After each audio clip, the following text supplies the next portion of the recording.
All right, we'll call the meeting to order. We'll get Martha on her way. There's no public testimony, so do we want to just move right into the work session? How are you guys doing? They're excited think- to be here, I can tell. We are excited to be here. Martha's always. Do you want to say anything before I start? No. just Okay. Move on in. I'm going to pull up a map. So this work session is about planning file ZDO 269 called accessory dwelling units. There's actually two pieces to this file. And I am hoping that it becomes a little more clear after this work session and being able to sort of visualize the different geographic areas that are affected by each piece of this. So the first piece is fairly straightforward, and it's the first Senate bill and House bill that are listed here in the summary that you were sent. Because of that legislation, the county is now required to allow accessory dwelling units on all lots inside the urban growth boundary that allow a single-family detached dwelling or manufactured dwelling as a primary use. So currently in all of our urban residential zones, our low-density residential zones, they're already allowed. So we don't have to do anything. We're not proposing to do anything in those zones. What this means for us in Clackamas County, though, is that a large part of Damascus, you'll see there, all the yellow is where, based solely on zoning, an accessory dwelling unit will now be allowed. It includes areas inside of any urban growth boundary, so it also does include our rural cities. And that's their urban. Malala kind of fell off the bottom here. Sorry, Darcy. There's a little bit in Malala, but these are the areas where, as of July 1st, we have to allow accessory dwelling units in addition to the primary single-family dwelling. So part of the package for ZDO, is it 269, I forgot my numbers, is to explicitly allow that in the zoning and development ordinance, but also to put some parameters potentially around what an accessory dwelling unit looks like. So currently, I put this in front of you, currently we have section 839 in the zoning and development ordinance, and this part inside the yellow rectangle, it should be just on top of your papers. If you need another one, I can give it to you. It's pretty simple. These are the three standards that the vast majority of the properties that currently allow accessory dwelling units, these are the standards they have to meet. A maximum size limit of 720 square feet, except in the very small zoning, lot size zoning districts. There's some standards about entrances if the accessory dwelling unit is to be attached to the structure. An accessory dwelling unit, just to backtrack, I guess, to an earlier question, is an actual dwelling. It is an accessory use to the primary use, and an accessory use is necessarily subordinate to the primary use, so it's smaller, but it is a full dwelling. It can have bedrooms, bathrooms, a full kitchen, living area. We don't regulate who lives in it. It can be rented. A family member can live in it. Whoever wants to live in it can live in it. And it can be detached or attached to the house. We've seen some of them, like in a daylight basement, someone finishes it out separately. That kind of thing is an attached accessory dwelling unit or a completely detached freestanding structure. So maximum size area, 720 square feet, some entrance design standards if it's going to be attached, and then there's an owner occupancy requirement right now that one of the two units be owner occupied, and we require a deed restriction to that effect. So the proposal, since we are now required to allow these on a larger number of zones inside the urban growth boundary, and the zones are listed here. It's RA1, rural area residential 1 acre, RA2, RRFF5, which is rural residential farm forest 5 acre, FF10, farm forest 10 acre, and FU10, the future urban zoning district. They all will now allow accessory dwelling units. Our proposal is to apply these standards to them. It's simple, straightforward. It's what's already inside the urban growth boundary. And as these parcels annex into cities and get urban zoning, we feel like it's just going to be very consistent. And certainly from an implementation point, it's going to be easier to be consistent amongst all the zones on the maximum size. That said, one of the issues that we are going to be potentially discussing is whether or not we want to keep the owner occupancy requirement. It's not that we're aware of ever caused an issue or caused somebody to not build an ADU. Regionally and statewide, there's a lot of conversation about whether or not it's really necessary. Is it inhibiting development of accessory dwelling units? How do you enforce it? Which is a really good question. It's kind of hard to enforce. We have the deed restriction, but no one's going out there and checking to see who's living in which unit. And so that's something that's open for discussion, and that's one of the questions at the end of your memo that was sent to you. I don't know if you have strong feelings either way. And if you don't, think about it, and maybe you will by the time the hearing comes up. But it's something that's going to be on the table for discussion and potentially would change through this package. So for this portion, like I said, I think it's pretty straightforward. We have to allow it, so it's a matter of what standards do we want to apply. And so I feel like there's really not a whole lot to discuss, but I'm certainly happy to answer questions about this portion of it before we move on to the other one, because it's a little more complicated. I have a question. Yes. On here, it says at least one. Does that mean that you could have multiple accessory dwelling units on the same parcel of land? So that at least one language is straight out of the legislation. We have to allow at least one. It doesn't mean we have to allow more than one. And so historically, we have only allowed one accessory dwelling unit per lot. The way this legislation actually reads, it says one accessory dwelling unit per primary dwelling. So if there were an instance, I suppose, where if you have two legal primary dwellings on the property, detached dwellings, not a duplex or a multifamily, you could then have two accessory dwelling units. They could each get one. So a flag lot type arrangement where you've got two houses that are fairly close on a flag lot, you could put two up in there. Is that correct? Yes, as long as they were both legal primary dwellings. Anything else? Sure. So, and they're not well thought out, I'll just tell you that right now. My first thought is, we're doing this because state law is requiring us to do it inside the urban growth boundary, right? So we're changing. Is your mic on? Or Getting scolded again. Hopefully that's better. So we're doing this because we're required to inside the urban growth boundary. So we've got some rural area land and some farm use stuff, right? So what all of a sudden changes at the urban growth boundary that this isn't appropriate for some of these same zoning districts right across the boundary? Boring's a great example, right? We're just outside of the urban growth boundary, and all of a sudden, like, people in Damascus can build these ADUs, but we can't.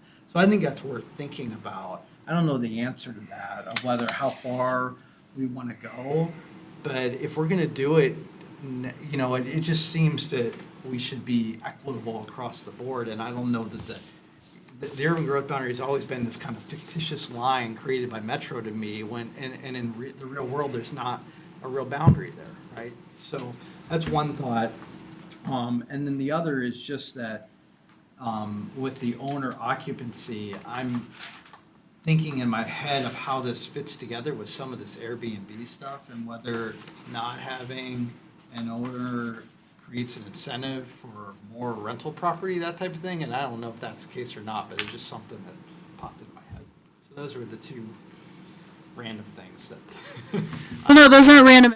And so I think to address the first one, the legislature would have to change something in the rules to allow us to allow ADUs outside the urban growth boundary.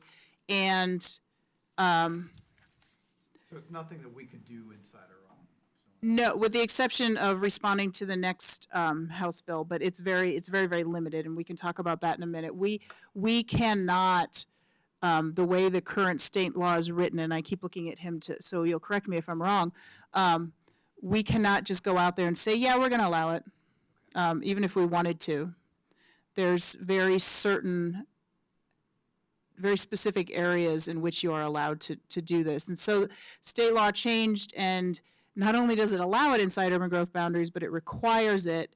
And, I think that the biggest impact area is going to be the Damascus area. I mean, we've got to be the only urban growth boundary in the entire state that has as big an area still zoned rural. And so we'll see. We had the gal who created this map run the numbers, and it's potentially up to 4,000 units. I mean, obviously they're not all going to happen, and certainly not all at once. More than half of them are in the Damascus area. And so we're also currently in the process of updating our transportation system plan, which probably is very good timing right now. So we're working with our transportation folks to sort of incorporate some of these assumptions in and to try to understand what it's going to do to the transportation system potentially. Do you think the intent of this is to help alleviate some of the housing shortage problem?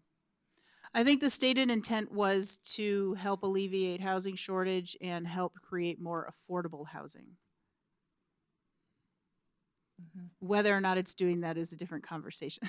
Yeah. But Well, again, it just seems really inequitable to me to have that urban growth boundary be the line, because there's just no difference when you cross the line in some of these zones. It's just frustrating. So on the building code side, is there any restriction on the utilities? Do they have to be attached to the primary unit, or can they be brought in separately? How is that? You got any information on that?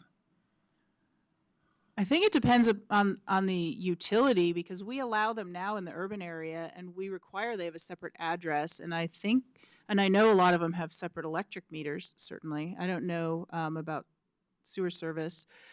We have had some conversations because most of these properties are on septic systems, and we've had conversations with our septic folks about whether or not they'd be allowed to share a system or would have to build a new system. And it's going to be a little bit property specific and system specific whether or not they can do that.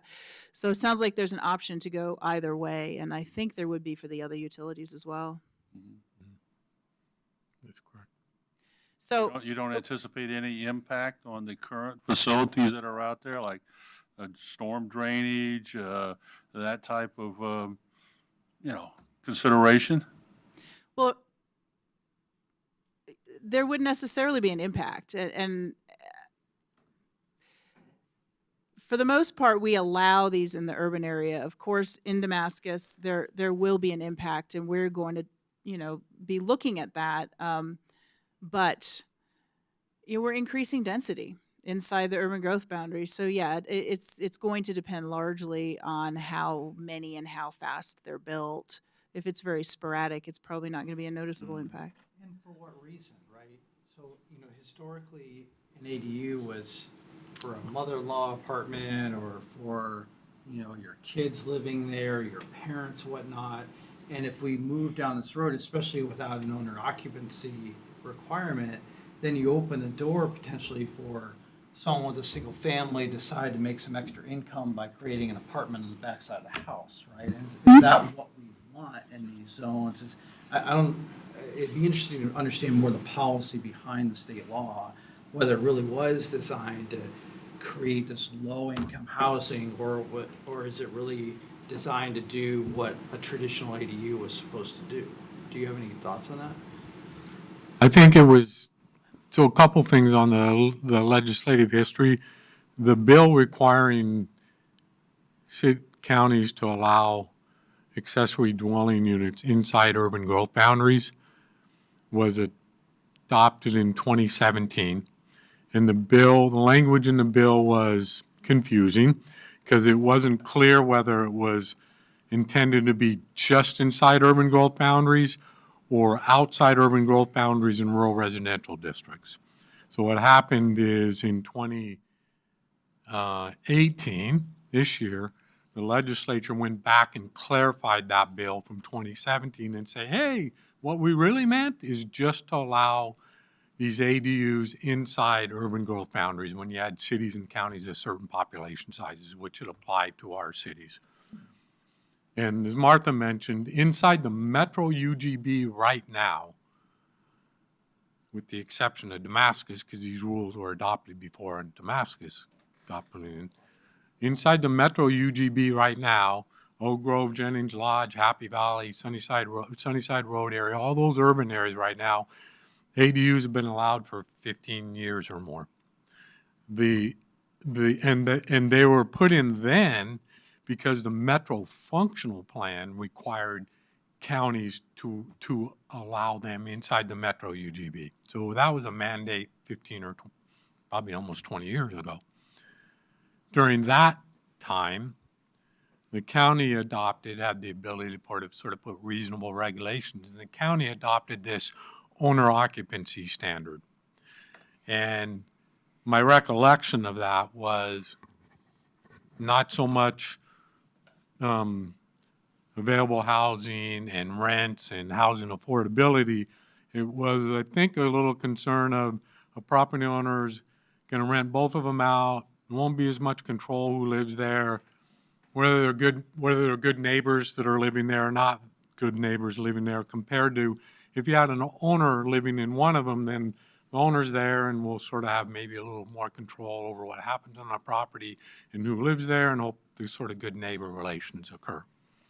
So that's, I think, the history in the county from why we required that. Do you know, by comparison, do other cities have that same requirement for the urban areas? I think some do and some do, don't. some don't. Yes. But from a practical standpoint, it sounds like we've never really enforced it. We don't really know if it's working or not. And same with the ADUs, if it's happening all across the rest of the urban growth boundary, adding it to Damascus probably isn't going to have that big of an impact. Well, and so Mike's. we do enforce the deed Hang restriction. on just one second. What can't you hear? Yeah. Can't hear this gentleman at all. Me? Brian. Brian? It's on.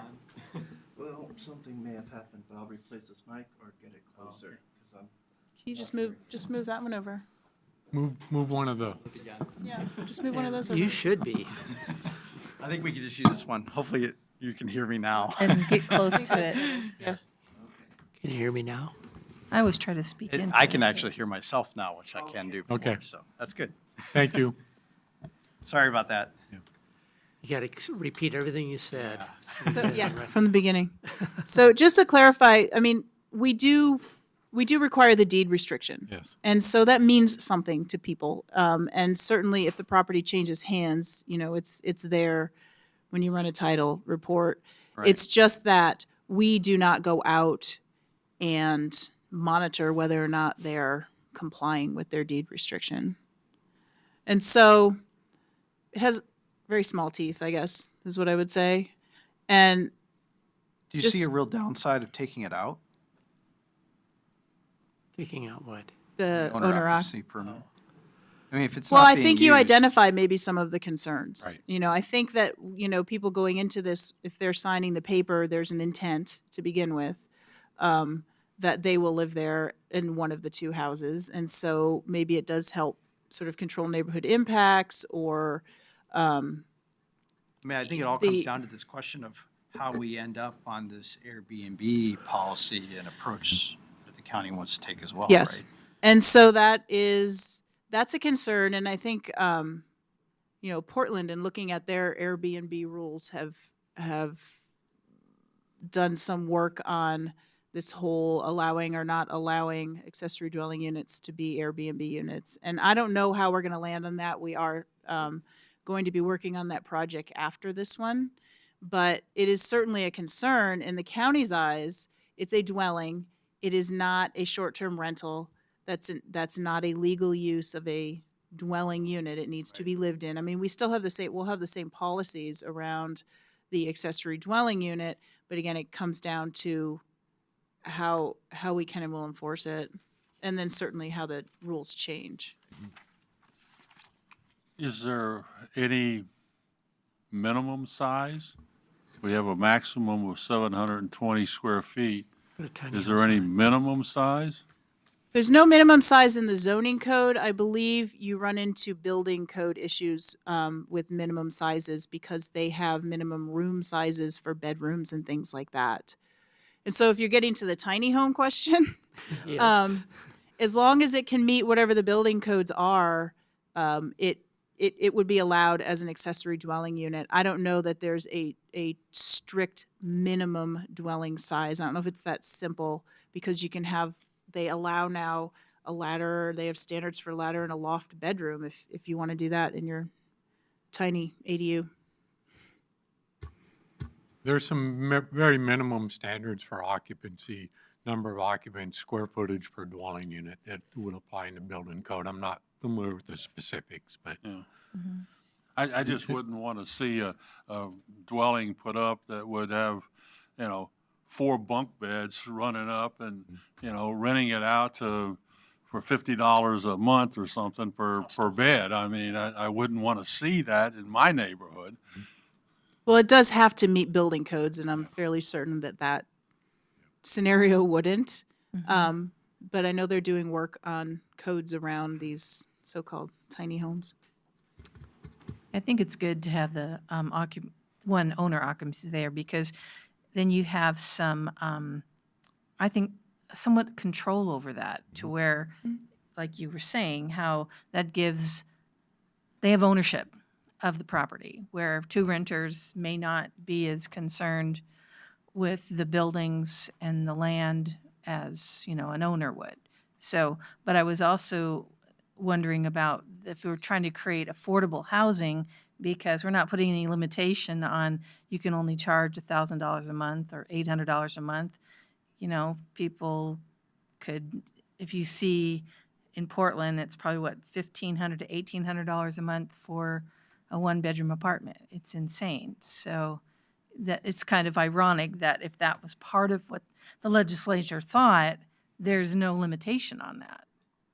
It's true. And I don't think that market rents are quite that high in these areas of Clackamas County, but you're correct. I mean, if somebody can get that, they will certainly try, I would assume. Yeah. And so I can say that we've had at least, out working the front counter and talking to customers. I mean, there's a fair amount of interest in accessory dwelling units. And I think that the interest, at least that I've run across in the last several months, has overwhelmingly been for a family member. I'm under no illusion that's necessary. I mean, that's all of them or even more than half. But I think that there is a fair amount of interest in that right now. Doing something like that as opposed to having to do a temporary dwelling for care, and then probably ultimately renting it out, if there's no longer a need for it. But it's not strictly investors or people doing it for investment coming in. Any other questions? just a couple other things on, and they really apply to the other legislation the law that was adopted, but just generally be aware. So even in the metro UGB where there's sewer and public water, obviously ADUs that would be constructed now that are allowed now are connecting to public sewer and public water. Areas in the rural cities, Damascus, UGB of Estacada, Wilsonville, Sandy, et cetera, there won't be sewer in those areas. In many instances, could be public water, but there won't be sewer. So those facilities would have to connect or build a new on-site septic system on the property. But it is permitted by DEQ rules either to expand an existing system that's serving an existing house or build a new one. There certainly will be limitations. Unless they can legally connect to sewer. Yeah, unless they can legally connect sewer, but there will be some limitations on those properties. In some instances, if they're really small and they're unwell, it may be real difficult to do an ADU, to put a new septic system in and meet setbacks and those sort of things. Commissioner Wilson mentioned they'll all be subject to building code. And we also have transportation SDCs that apply to ADUs. So those will all be considered as part of in the permitting process, just like any other residential structure. So Pretty straightforward. we will be procedurally. We will also be coordinating with our cities to let them know we're adopting these amendments as part of our urban growth management agreements. Many of the cities, I think Estacade has already sort of moved towards they're required to allow ADUs within the city limits. So some of the cities, rural cities, may be moving along on doing this simultaneously to apply the standard inside the city limits. But we'll be talking and coordinating with them along the way. I noticed that you have 2 questions at the end of your memo. Do you feel like you have direction on both of those We questions? haven't got to the second topic. Yeah, we haven't gotten. I think we've only gotten to one of them, but yes. And we can circle back to that if we Sounds great. feel like we need to at the end. So I'm going to move on to House Bill 3012. Maybe. How do I get to the next page? I know how to use a computer, I swear. Now, how do I get rid of this? Sorry. Okay, so this House bill, and this is sort of I hope you can see it better on your screen. Okay. This House bill is optional. We are not required to allow any of what we're going to discuss right now, and that gets to the second question about how you feel about it and whether or not you think we should move forward with writing rules around this. This House bill would potentially allow properties that are outside of an urban growth boundary, outside of an urban reserve, in a rural residential zoned, on a rural residential zone property with at least 2 acres and has a home that was built prior to 1945. Technically, it says 1850 to 1945, but I mean, if a house is built in 1849, I would consider that historic too. It's the Historic Homes Bill.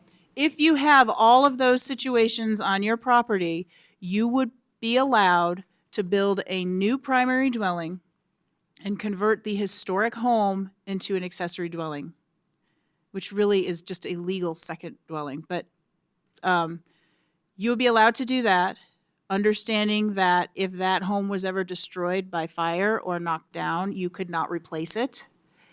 And you would be allowed to remodel it, upgrade it, and you could add up to 20% more space than exists right now. So again, I had our GIS folks map it. It's pretty, they're pretty few and far between. I was actually a little surprised at how small the number of properties were in the county that would potentially qualify for this. It's right around 800. And they are primarily along our transportation corridors, which isn't that surprising. And then going up the mountain a little bit.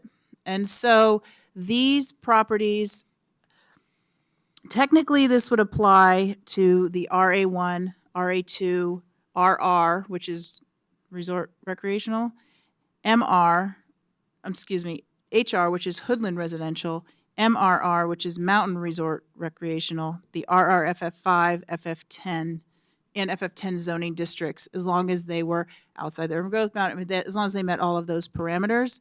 What we have mapped up here are the RA1, RA2, RRFF5, and FF10 zones, and the RR zones. The HR, the Hoodland residential, and the MRR, the mountain resort recreational, are only found up on the mountain, up on Mount Hood in the villages.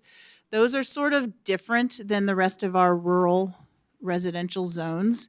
And so in the case of those 2 zones, they're found inside of the unincorporated communities up there, and they have access to sewer, and they tend to be smaller lot sizes.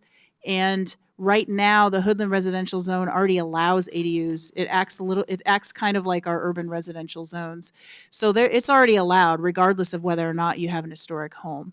The MRR, for some reason, does not, but it acts like the HR zone, and it acts more like an urban zone, I guess.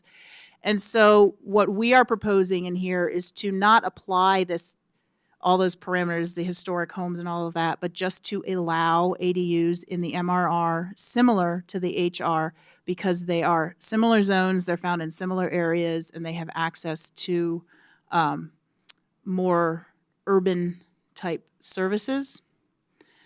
So those two zones would be allowed accessory dwelling units subject to these standards that are in here, the 720 square feet, those things. I told you it was more complicated.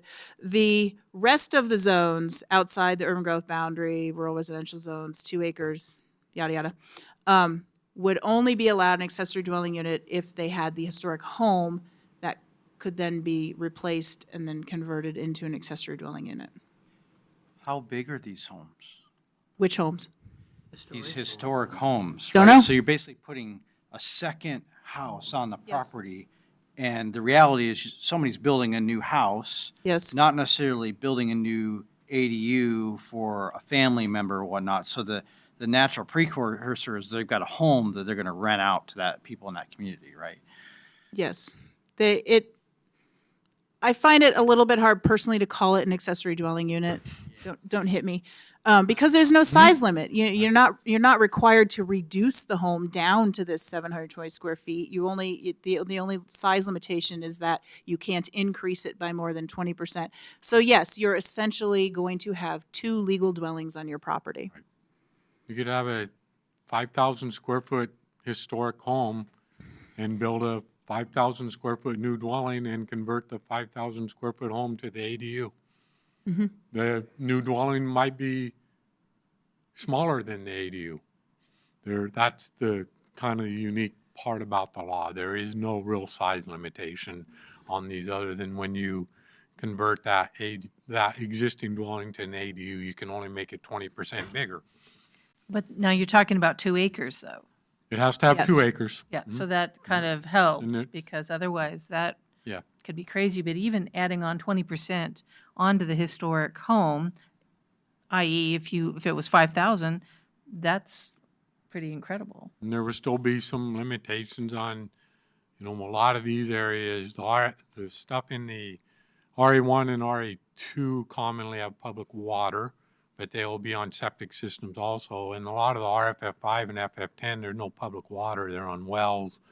And so there you have, greater limitations on putting septic systems and expanding the septic systems with setbacks from property lines and wells, but it's possible.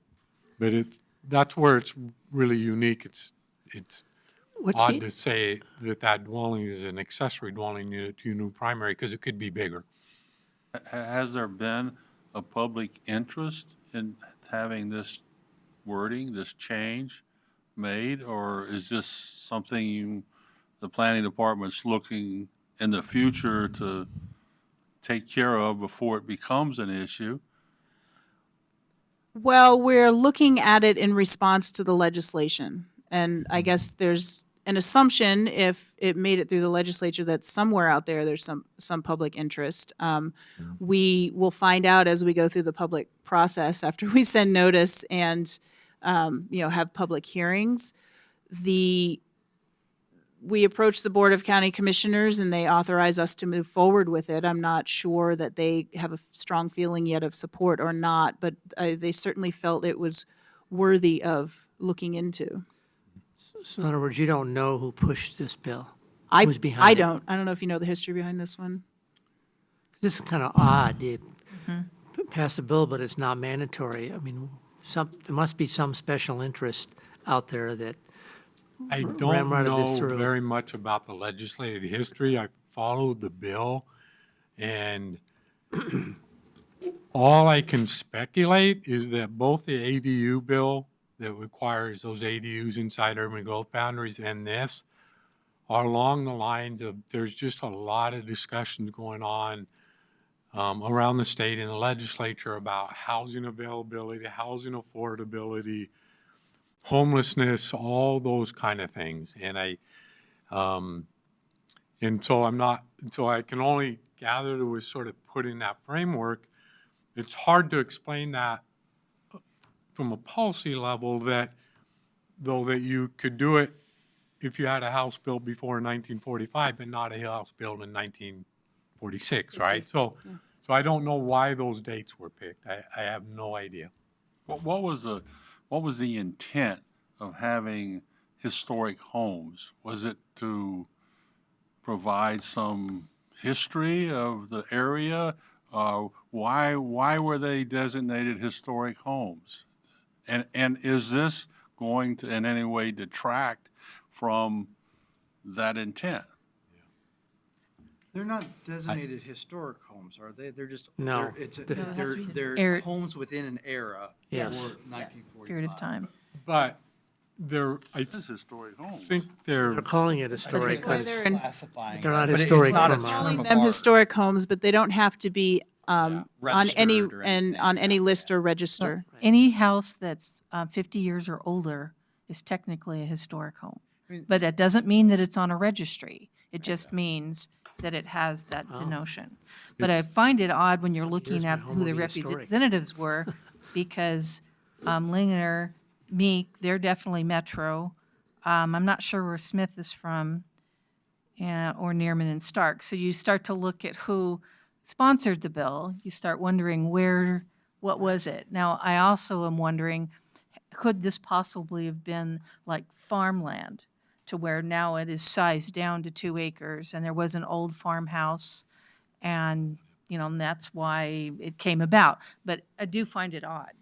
it is odd, and it gets a little bit confusing because historic homes generally have a connotation that it's a Goal 5 resource, right? That it is a historic home that's protected and have Goal 5 protections, whereas this doesn't. So I Yeah. don't know where the terminology came from. Well, and I think what you were asking is, what's the motivation behind Well, I this think type of legislation? There's kind of two potential motivations here, right? One is valid and one maybe not so much so. So, I have friends in Beaver Creek who bought a 5-acre piece of property, and they had an old farmhouse, and they were living on this old farmhouse while they build out a new, bigger home. And then they ended up selling that off and used it in part to finance their home, which to some extent is a laudable purpose. You've got an older home, you're ready to move on, you use it, a homeowner has an opportunity to use that to finance the purchase and build out their new home. The other side of this is investors come in, they can get 2 primary homes on a piece of property and have 2 housing uses to sell out, where that was never necessarily thought of or allowed under the zoning requirements before, So I kind of go back and forth with, I see some value in it. On the other hand, I see a lot of potential for abuse. Well, just to be clear, the homes would not be able to be sold separately. They would remain on Not a in this single case, yeah. parcel, but they could be rented My separately. friends had a totally different They situation. could be rented separately, I Said 5 suppose. acres. We hadn't didn't contemplated, the state law allows us to put reasonable regulations on this as well. And we hadn't contemplated, I don't think, putting the owner occupancy requirement on this, but we could certainly do that as well if that's where everybody's comfort level was. And that could be a way to control it, or kind of make it so it doesn't go crazy. Because otherwise you could have 2 rentals, basically, Right. on one lot. I can tell you that they involved in some of the legislation, and there was, I think across the board, county planning directors, this bill, we knew the bill was going to move, and the county planning directors sort of made the push to, that's fine, but don't make it mandatory. Give the counties the option to adopt it or not do it. And that's probably a good thing the way it ended up, because there was discussion about these ADUs in some counties that they may not be appropriate, or even in Clackamas County, maybe they're not appropriate in all zones. You have RA1, RA2, RFF5, FF10. Is there policy choices around allowing them in some of those rural residential districts and not the others? There are potential impacts, although that map up there shows those parcels that potentially qualify. But there's impacts to ADUs on potentially school districts, fire protection, all those kind of things when you start to add those dwellings. And those are all kind of policy considerations that I think we may hear as we go through this discussion. Well, I just don't get why it's focused only on so-called historic homes. It seems Yep. it's just really an odd one. That's why I'm trying to figure out who was behind it and what was, Yep. because it doesn't make any sense to me. I'd be inclined to consider it if someone in our county, a property owner in our county actually requested the change. Or if someone does in the future. I just, absent anyone in our county clamoring for this change, why are we spending our time on it? That's my kind of feeling. I don't know. It's an interesting new law. Yeah, I mean, I just can't imagine a lot of people, 2-acre property. Well, it could be needed in keep their- certain counties, but, it doesn't necessarily mean all counties are Not- going to need it. That's but- why I guess why I'm trying to understand where it's needed or why it's needed and why they pick those arbitrary dates to determine when you could do it, when you couldn't. I mean, I could imagine someone with a really old home out there who is sick and tired of dealing with the old electric or the other and wants to build a new house and sees this as a potential way to finance it. And it may or may not make sense depending on where they're at. And, it's like all this stuff. It's hard to think about it in a broad context without having a specific, maybe it's something we end up making, a conditional use of some sort, or I don't know. I don't know if that's even possible. Well, it is optional, so we don't have to do this. Right. But yeah, my argument was if we apply it, is there a way to not Well, I make guess it we'll- an I guess we'll- outright, okay use? Maybe there's a few hurdles that people need to step through. And we It's need almost to- like we need to track it and see, is it relevant in our county? I guess we'll know at the public hearing, huh? Someone comes Yeah, and say, right. we need to do this because. Yeah, we'll find out. Where do we move forward on this? Yeah, what do you We need? just talking about it? Yeah. What's the next step with this? Are we gonna see So- it again? Yes, Yes, 'cause so this is a we study will bring forth a proposal. It's actually, schedule-wise, it's coming to public hearing before you on June 25th, which means we have to have a draft proposal and our notice out this coming Monday. And so we'll start getting a real feel for what kind of feedback we're getting and where people stand. So we've got the public hearing. You'll get a staff report about a week before that. The public hearing here on the 25th, and we've scheduled a public hearing in front of the board on August 1st. And so before we go, we just wanted to update you on what's going on because I think it's kind of confusing because there's so many different pieces. And I started out by saying there's 2 different pieces. I actually kind of feel like I might split this up into 3 different pieces: the inside, the outside, and then the 2 zones up on the mountain. And just really quickly, the 2 zones up on the mountain, the reason we're pulling them out separately is because they act differently. But more importantly, currently in the Hoodland residential zone, we allow accessory dwelling units, but they are not subject to these standards found in 839. There's no size limit. And so I don't know how exactly that came about, but currently they're allowed without a size limit, and we are proposing to put the size limit on it, and then the other, the entrance and the owner occupancy, if we keep that. That would apply to anything new. Yes, Wouldn't apply to yes. anything And then also to apply that to the MRR zone, because like I said, it acts similarly to HR. And so we have to send individual property owner notice to folks who own property in the HR zone. So it's conceivable that they will come out and be confused and or angry because we are potentially restricting them more because we don't have a size limit right now. I don't anticipate there's going to be a huge issue with that, but that is something that you may hear. I feel like if they're allowed ADUs, they should have to meet the same standards as other property owners. And it's a reasonable size standard. At least it seems to have worked so far in the urban area.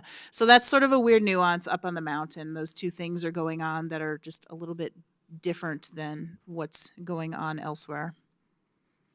So The other thing procedurally is both of these things are on the work program. And of course, the one that requires the law that requires bills inside the UGBs, as Martha mentioned, it becomes effective July 1. So, and unfortunately, the bill just kind of got adopted like 2-3 months ago. So we aren't going to meet that. We aren't going to meet that deadline. Right. But the idea was, let's start this. I mean, this bill or law to allow ADUs inside the UGB, again, it's in our work program for 2018, 2019, so usually we wouldn't be starting it till July. But because it becomes effective, we said we need to get this in the hopper. We still won't meet the deadline, but we'll be close, and at least we'll probably have policy direction from the at least Planning Commission on how we allow ADUs inside the urban growth boundaries, and we can implement that and make that work and at least through July. But procedurally, we also thought if we're going to take on this conversation about ADUs, then let's just package it with this other law that says we have the discretion to allow or not allow, and let's just have the conversation at the same time. Not that the policy reasons for each bill are very clear or make sense, but let's have the broader discussion about ADUs across the board. And so that's why we packaged it. We actually talked about doing them separately and just do the one inside the UGBs and try and get that through before July 1. And there are just a lot of efficiencies to doing it together, and one planning commission hearing, one board hearing, package of amendments, notice, and all that sort of stuff. So that's why we packaged it that way. So are you, on House Bill 3012, are you planning on coming with a proposal? And do you have any sense what that's going to look like based on this conversation?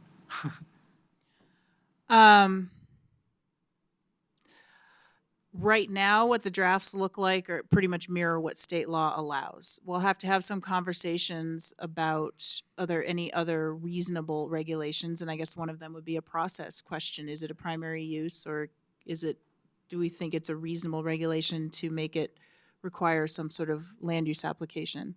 So you're essentially just basically forcing an up or down vote of, are we going to allow this or are we not at the end of the day, right? Is that? Well, not necessarily. There are certain parameters that we have to stay within, but are we going to allow it in all of these zones? Are we only going to allow it in some of the zones? Are we not going to allow it at all? Are we going to allow it but limit it in a different way that's within the parameters in state law? I mean, it's a little more nuanced than just a yay or nay. Mm-hmm. You can adopt regulations, reasonable regulations. I think you could adopt a different minimum lot size, for example, right? Bigger minimum lot. You could adopt a bigger minimum lot size. I guess. So, for example, you could say, well, in the RA1, you have to have 2 acres. In RA2, you have 2 acres, because that's in the RFF5. Maybe you have to have 5 acres. In the FF10, maybe you have to have 10 acres. You could make those sort of choices about whether it's appropriate in the FF10, which are really larger lot sizes, right? And sort of a different feel to them than RA1. So I think there's a lot of those sort of We things. just decided to notice this because the state law passed and we wanted to get on top of it. So well, is that- because and the board put it on the work program. Okay, so it's the board kind of drove it. That's how I was kind of Yep. like, where did this come from, kind of thing. Yep. But, okay, that makes sense. Yep. Could you change the age? I mean, in other words, could you change the definition of historic homes? Only if we were going to be more restrictive. Yeah. Couldn't make Can't it. add on. You couldn't. So we couldn't say up to You made 1960. a comment earlier where any home over 50 years is historic, so that means Technically. anything built before 1968 is a historic home. No, I don't think you can change the But age it's dates. because it's what the legislature passed. That's why I'm asking, I'm just getting clarity, because the dates are bizarre to me. Yeah, yeah. We The don't big thing for disagree me with is that. It's just really, I think Martha said this, it's just really hard to think of this as an ADU, because it's not. It's allowing someone to create a rental property on their home, where they otherwise couldn't. Yeah. And do we want to allow that or not? And if we do, why would we allow it for properties that have homes that are older, within this range and not other homes? Well, I do want to remind you that Mark Meek used to sit with us, so maybe one of us needs to give him a phone call and say, you know, what was the meaning behind this? Not a bad idea. Yeah. I think at our level, and we'll talk through this a little bit more at staff level, is we'll put something together is sort of the basic parameters of the law. And then I think we'll bring forth some alternatives and things for I the think we're just planning. gonna have to see what the for the planning testimony commission to plans consider. out. See Yeah. what plays out. We'll bring those forth. Prior to the hearing, I would anticipate we'll be receiving, I think it's going to draw some interest, and we'll see what we hear from community outreach and CPOs and property owners, the pros and the cons, or potential reasonable regulations or limitations, and we'll work through those. I would really like to know what the intent of calling something a historic home is. I mean, if Yeah, it's those not going to dates, be yeah. put it on a registry or anything like that, it's a house. Yeah, it's just an older house, Yeah. right? I agree with that. That's why I'm having trouble with it too. They can contact our AOC sort of land use liaison and see if he can maybe get a little bit of color on the bill, the legislative history without too much trouble. See if we can do that, That would be helpful. because I don't know.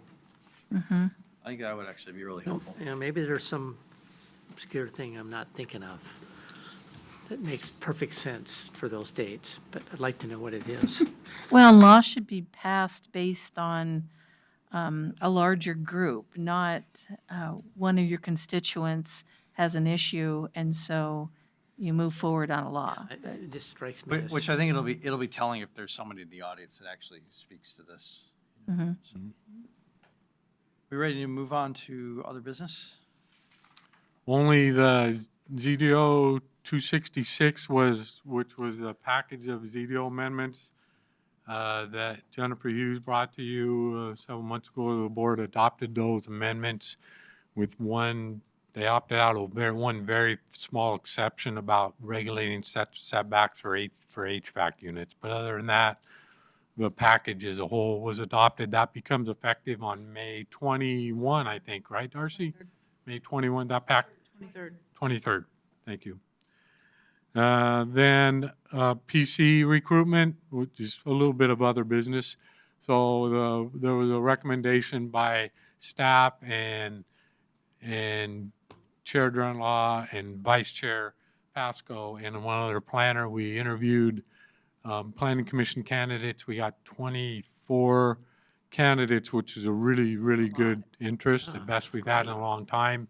We had great geographic diversity all the way from up on the mountain hood and Estacada. It was one of the best recruiting packages that we've got in a long time. I will speculate that we have a new social media link, neighborhood link. Next door, I can't remember. We use that, and we just got a really good turnout. Excellent. We narrowed the candidates to 6 screening and interviewed 6 candidates. We forwarded, we had 2 openings and then a third because some of you may or may not know Gail has submitted her resignation and is moving out of this great state, I understand. So we submitted 3 recommended candidates to the board. I think they're still sort of considering that, and they may interview some of them. So, Do we Christine's have running for- any idea when they will be no. voting on that, or No. not? Okay. But I've encouraged them to move as quickly as possible, given that we have 3 vacancies. And Okay. and we have a lot of stuff coming up this Yeah, summer. and I will continue to serve as long as you need me, so. Thank you. Okay. Well, that's, Tell them about the mining? That was it? yeah. Did you tell them that? No, haven't been back here I since don't know. I can't remember. Did you get a, They didn't get a summary because I didn't do one. okay, then you can explain it and tell them that. The mining application, Yeah. outside of Canby, the board did approve that. It was adopted early April. And so I'm not aware that anyone has appealed it. And so they're going to be moving forward. Great. Good. Now I don't That have was to do a pretty summary. right? straightforward. Yeah. That was an easy one. The board felt that way too.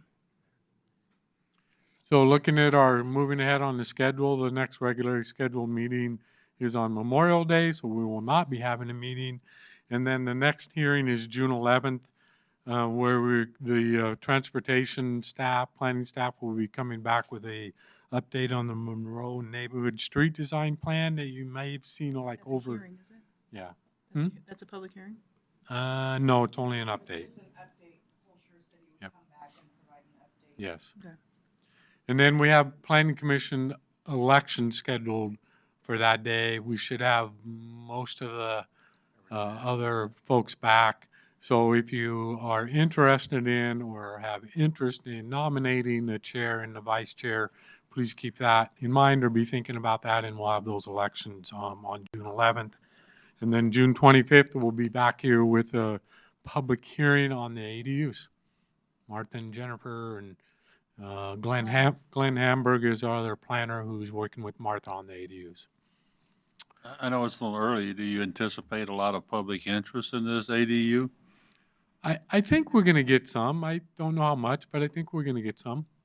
Okay. I mean, it affects, really all this rural lands inside the urban growth boundary and potentially outside the urban growth boundary. So I expect we'll get some interest.